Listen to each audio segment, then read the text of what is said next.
أشعلت المخرجة السورية لورين عيسى جدلا على مواقع التواصل بعدما نشرت صورا لها وهي مستلقية على أحد الجبال المطلة على المسجد الحرام في مكة المكرمة. وأطلت لورين زوجة المخرج السعودي الراحل عبد الخالق الغانم في الصورة الأولى التي نشرتها عبر حسابها على تطبيق سناب شات وهي مستلقية في الخلاء مستخدمة بطانية ووسادة بعدما افترشت الأرض على سفوح أحد الجبال المطلة على الحرم المكي، فيما وثقت في الصورة الثانية المشهد والمكان الذي تستلقي فيه والذي أظهر الحرم المكي أمامها، فيما أرفقت خاصية المكان عبر حسابها على سناب شات والتي أظهرت أنها في مكة. وأحدثت هذه الصور استياء وغضبا عند بعض المغردين السعوديين، فقاموا بإعادة نشر الصور بهدف وصولها إلى الجهات المعنية كي يتم اتخاذ الإجراء المناسب بحقها، معتبرين أن ما قامت به لا يتناسب مع حرمة المكان حسب رأيهم.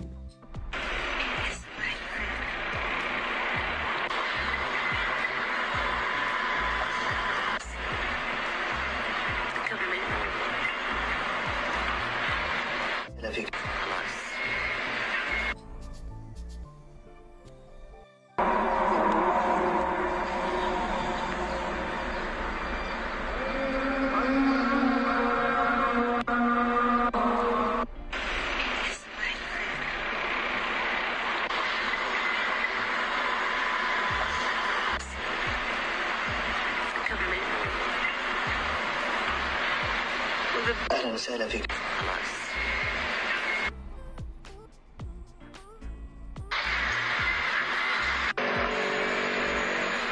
مرة استمتعت بس قبل أسوي الفطور.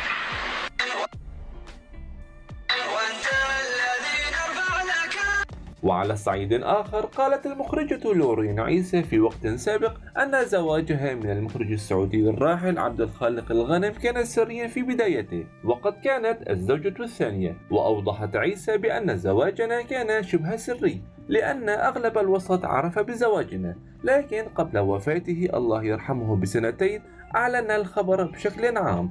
وأكدت أنا الزوجة الثانية وأطفال ما عندي، لأن قبل أن يتعالج من سرطان البروستات طلب الزواج وأنا رفضت بسبب شيء معين، وبعد علاجه من سرطان البروستات شاء الله وتزوجنا، وهذا أكبر دليل على أني تزوجته عن حب وبدون مصالح.